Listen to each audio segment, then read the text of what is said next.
Hello दोस्तों, welcome to the Daily Brief, जहां हम मार्केट्स की सबसे बड़ी स्टोरीज और ट्रेंड्स को सिंप्लीफाई करते हैं। मैं हूं आपका होस्ट कशिश कपूर। आज है ट्यूसडे द 26 और आज मैं आपके लिए दो बड़ी स्टोरीज लेकर आया हूं। आप हमें स्पॉटिफाई, एप्पल पॉडकास्ट या किसी भी प्लेटफॉर्म पर सुन सकते हैं। और अगर आप पढ़ना पसंद करते हैं तो हमारी नो स्पैम न्यूज़लेटर को सब्सक्राइब कर लीजिए फॉर अ क्विक रनडाउन। सब लिंक्स आपको डिस्क्रिप्शन में मिल जाएंगे। तो चलिए शुरू करते हैं। सबसे पहले मैं बात करूंगा COP29 की और वहां इंडिया ने क्या बवाल उठा दिया था। और फिर हम डिस्कस करेंगे इंडिया के गिरते फॉरेन एक्सचेंज रिजर्व के बारे में। COP29 का मंच, जिस पर दुनिया क्लाइमेट चेंज के इशू पर एक साथ आती है और डिस्कशन करती है, एक कॉमन ग्राउंड निकालने की कोशिश करती है, इस बार एक बैटल ग्राउंड बन गया है। प्रोमिसेस टूटे हैं और हमारी जैसी डेवलपिंग कंट्रीज काफी फ्रस्ट्रेटेड हैं। ये एक पॉलिटिकल गेम जैसा बन गया है। चलिए इस कहानी को डीपली समझते हैं, स्पेशली भारत के $300 बिलियन क्लाइमेट फाइनेंस डील को रिजेक्ट करने और फॉसिल फ्यूल पर हमारे स्टैंड को लेकर। इस साल COP29 बाकू अजरबैजान में हुआ। ये कंट्री अपने तेल और गैस के एक्सपोर्ट्स पर काफी डिपेंडेंट है और यहीं से विवाद शुरू होता है, क्योंकि कई लोगों का मानना है कि अजरबैजान का प्रेसिडेंसी काफी बायस्ड है। ये ऑयल और गैस के फेवर में है।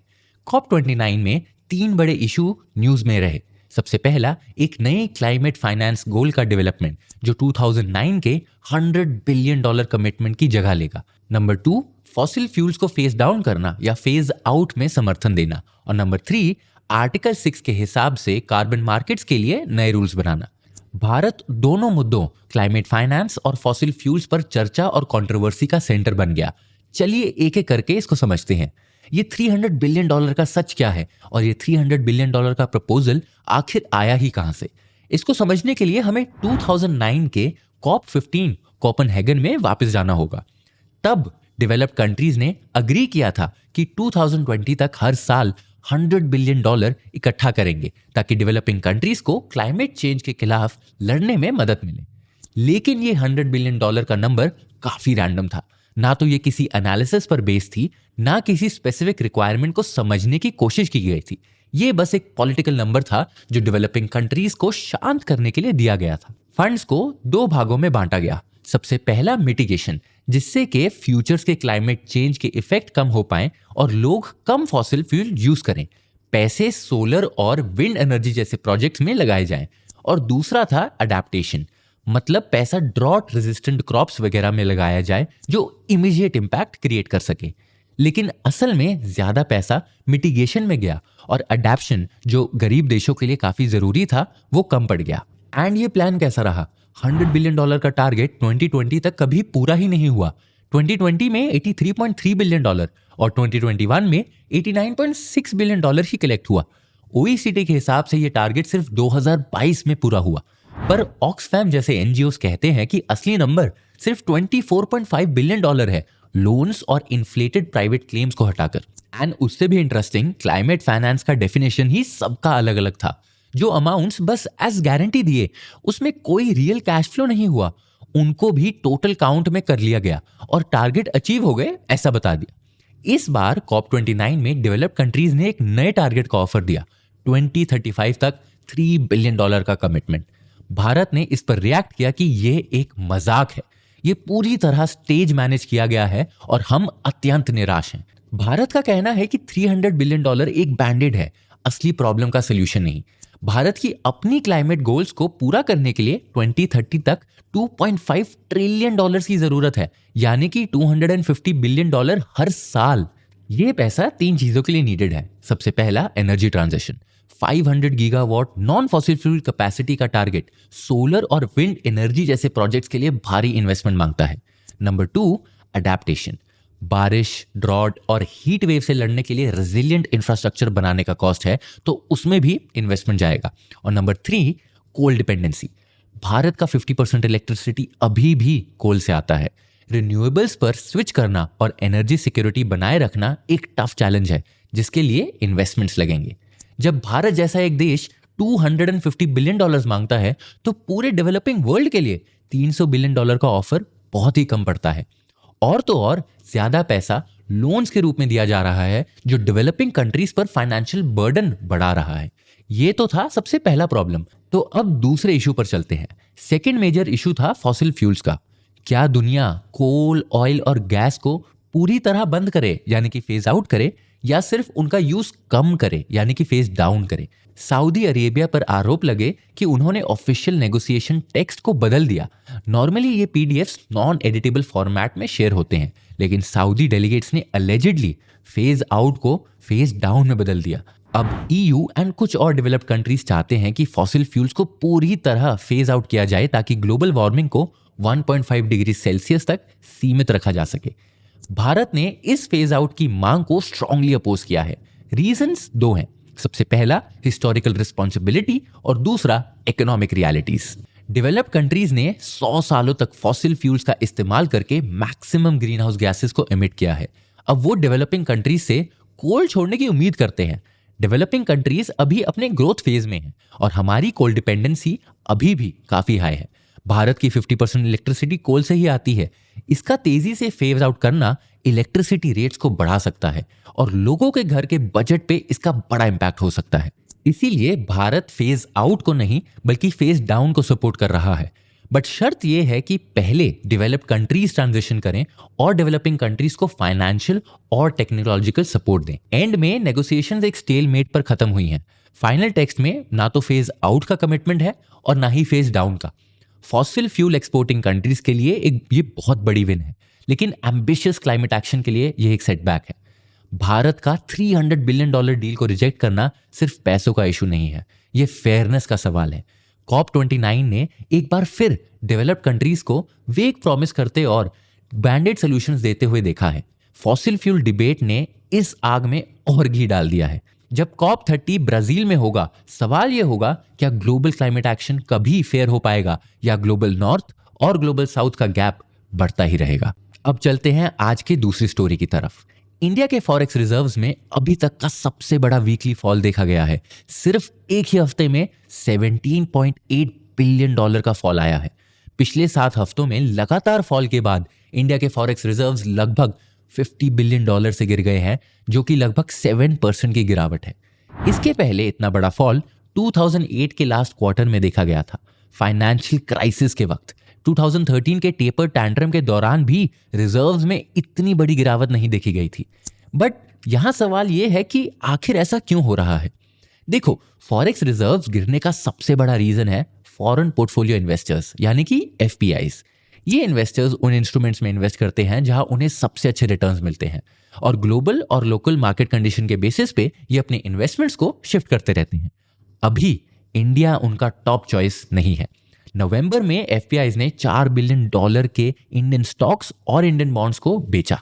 क्यों? देखो, बहुत सारे रीजंस हो सकते हैं और वो काफी जल्दी बदलते भी रहते हैं। कभी चाइनीज गवर्नमेंट के नए इकोनॉमिक सपोर्ट मेजर्स की वजह से चाइना अट्रैक्टिव लगता है, तो वहीं कभी US डॉलर US के इलेक्शन के बाद स्ट्रांग लगता है, या फिर कभी इंडिया के डोमेस्टिक ग्रोथ को लेकर चिंता, वीक कॉर्पोरेट रिजल्ट्स या हाई स्टॉक वैल्यूएशन।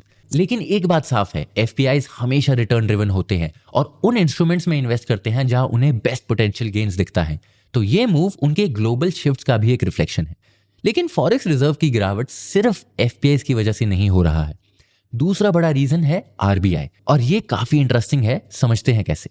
जब फॉरेन मनी आता या जाता है तो रुपी और डॉलर के बीच डिमांड और सप्लाई बदल जाती है। अगर हमारा फ्लोटिंग एक्सचेंज रेट सिस्टम होता तो ये रेट्स बहुत तेजी से ऊपर नीचे होते, लेकिन RBI ऐसे नहीं होने देता। RBI चाहता है कि रुपी रिलेटिवली स्टेबल रहे। क्यों? क्योंकि एक वाइल्ड एक्सचेंज रेट बिजनेसेस और इन्वेस्टर्स के लिए काफी अनसर्टेनिटी लाता है। तो RBI क्या करता है? सिंपल लैंग्वेज में बोलूं तो वो बीच में रेफरी बनकर खड़ा हो जाता है। जब इस साल के शुरुआत में डॉलर्स इंडिया में आ रहे थे तब रुपी को एप्रिशिएट होना चाहिए था, लेकिन ऐसा नहीं हुआ। क्यों? क्योंकि RBI उन डॉलर्स को खरीद कर फॉरेन एक्सचेंज रिजर्व में स्टोर कर रहा था। अब सीन उल्टा हो गया है। फॉरेन इन्वेस्टर्स पैसा निकाल रहे हैं तो रुपी को गिरना चाहिए, लेकिन रुपी नहीं गिर रहा। क्यों? फिर से क्योंकि RBI रिजर्व्स बेच रहा है ताकि रुपी स्टेडी रहे। थोड़ा कॉन्टेक्स्ट दूं तो रीसेंट स्पाइक के बाद भी रुपी पिछले 1 साल में सिर्फ 1% तक डेप्रिशिएट किया है और 2 साल के बेसिस पर डेप्रिसिएशन सिर्फ 2% के आसपास रहा है। पिछले 20 सालों का एवरेज देखें तो 2 साल में रुपी का डेप्रिसिएशन लगभग 7% रहा है। इमर्जिंग मार्केट्स की करेंसीज के कंपैरिजन में रुपी सबसे स्टेबल है। पिछले 3 महीने में यूएसडी के अगेंस्ट रुपी सिर्फ 0.6% मूव किया है। रशिया का रूबल 12.4% गिर गया और सिंगापुर का डॉलर भी 3% वीक हो गया। क्लियरली ग्लोबल करेंसीज के स्विंग्स के बीच रुपी रिलेटिवली स्ट्रांग है। इसकी स्टेबिलिटी का बहुत बड़ा क्रेडिट जाता है आरबीआई के इंटरवेंशन को। आरबीआई ने अपने फॉरेक्स रिजर्व्स का यूज करके रुपी को स्टेडी रखा है। अब इसका आप पर क्या असर पड़ेगा? देखो, शॉर्ट टर्म में ये एक अच्छी बात है। एक्सचेंज रेट कंट्रोल करके आरबीआई एक बड़े प्रॉब्लम को होने से पहले ही रोक रहा है। सोचिए, अगर रुपी बहुत गिरता तो हम जो कुछ इंपोर्ट करते हैं जैसे कि ऑयल, इलेक्ट्रॉनिक और फूड, वो सब महंगा हो जाता, इन्फ्लेशन बढ़ता और इसका सीधा असर हमारे खर्चे पर पड़ता। फॉरेक्स रिजर्व का यूज करके रुपी को स्टेबलाइज करके आरबीआई एक बफर का काम कर रहा है, इकोनॉमी और हम सबको बड़े शॉक से बचा रहा है। ये आसान काम नहीं है, लेकिन अभी के लिए ये चीजें स्टेडी रखने के लिए सही लग रहा है। लेकिन लॉन्ग टर्म में फॉरेक्स रेट्स फिक्स करने का अपना ही अलग एक चैलेंज है। ये एक पॉलिसी चॉइस है और हर चॉइस के साथ ट्रेड ऑफ्स आते हैं। जब आरबीआई डॉलर्स खरीद या बेचकर एक्टिवली रुपी को मैनेज करता है तो वो एक्सचेंज रेट को स्टेबलाइज करने की कोशिश करता है, लेकिन इसका एक नुकसान भी है। एक तो आरबीआई का मॉनेटरी पॉलिसी पर इफेक्टिवली काम करना मुश्किल हो जाता है। अगर पूरा फोकस रुपी पर हो तो आरबीआई इंटरेस्ट रेट या इन्फ्लेशन मैनेज करने में फ्लेक्सिबल नहीं रह पाता और ये ब्रॉडर इकोनॉमी को नुकसान पहुंचा सकता है। दूसरा इशू है कैपिटल फ्लोज का डिस्टॉर्शन। जब आरबीआई रुपी पर असर डालता है तो मनी का इनफ्लो और आउटफ्लो भी बदल जाता है। मान लीजिए इंपोर्ट सस्ते हो गए तो एक्सपोर्ट्स महंगे हो सकते हैं। कंज्यूमर्स के लिए शॉर्ट टर्म में ये अच्छा लगता है, लेकिन एक्सपोर्ट्स कम होने से हमारी अर्निंग इंपैक्ट हो सकती है। इससे बिजनेसेस और इंडस्ट्री को नुकसान पहुंच सकता है। लिक्विडिटी पर भी असर पड़ सकता है। जब आरबीआई डॉलर्स खरीदता है तो वो इंडियन बैंक से खरीदता है और उन्हें रुपीस देता है। इससे फाइनेंशियल सिस्टम में रुपीस का फ्लो बढ़ता है जो इन्फ्लेशन बढ़ा सकता है। दूसरी तरफ जब आरबीआई डॉलर्स बेचता है तो रुपी सर्कुलेशन से निकाल दिए जाते हैं। इससे लिक्विडिटी कम हो जाती है और ग्रोथ स्लो हो सकती है। तो शॉर्ट टर्म में रुपी को स्टेबल रखना इन्फ्लेशन और बोरोइंग कॉस्ट को चेक में रखता है, लेकिन लॉन्ग टर्म में यह मार्केट्स को डिस्टॉर्ट कर सकता है, पॉलिसी फ्लेक्सिबिलिटी को लिमिट कर सकता है और इकोनॉमी के लिए अनइंटेंडेड कॉन्सिक्वेंसेस भी ला सकता है। देखो, अल्टीमेटली बात ट्रेड ऑफ्स की है। ट्रेड ऑफ्स जिसमें एक फैसले का असर पूरी इकोनॉमी के कई और एस्पेक्ट्स पर पड़ता है। आरबीआई का बैलेंसिंग एक्ट आसान नहीं। आइए अब कुछ टिडबिट्स पर आते हैं। सबसे पहले, बांग्लादेश की इंटरिम सरकार बड़े पावर डील्स को रिव्यू कर रही है, जिसमें अडानी का 1234 मेगावाट गोदा पावर प्लांट भी शामिल है। आरोप लगे हैं कि दाम ज्यादा है और बिल चुकाया नहीं गया है, तो हो सकता है कि ये कुछ नए डील्स करने पर मजबूर हो जाएं।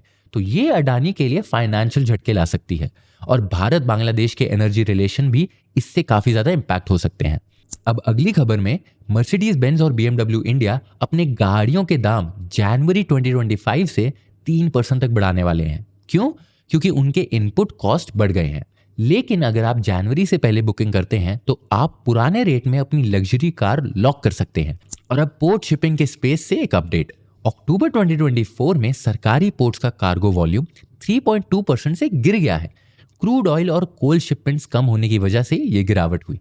पर वहीं दूसरी तरफ प्राइवेट पोर्ट्स, जिसमें अडानी पोर्ट्स का बोलबाला है, 5.7% की ग्रोथ रिपोर्ट कर रहे हैं। प्राइवेट पोर्ट और सरकारी पोर्ट के बीच का फर्क यहाँ आसानी से नजर आ रहा है। और अब बात करते हैं पीएलआई स्कीम्स की, जो 1.97 ट्रिलियन रुपीस के बजट के साथ चली थी। स्कीम ने अब तक 13 ट्रिलियन रुपए की प्रोडक्शन जनरेट की है, लेकिन टेक्सटाइल्स और एसी कंपोनेंट जैसे सेक्टर में अभी भी तकलीफें हैं। सरकार ने अब नए एक्सपेंशन रोक दिए हैं ताकि इम्प्लीमेंटेशन चैलेंजेस सॉल्व कर सकें और अंडर परफॉर्मिंग इंडस्ट्रीज को स्टेबल बनाया जा सके। यह था आज का द डेली ब्रीफ। मैं हूं कशिश कपूर और मैं आपको मिलूंगा अगले एपिसोड में।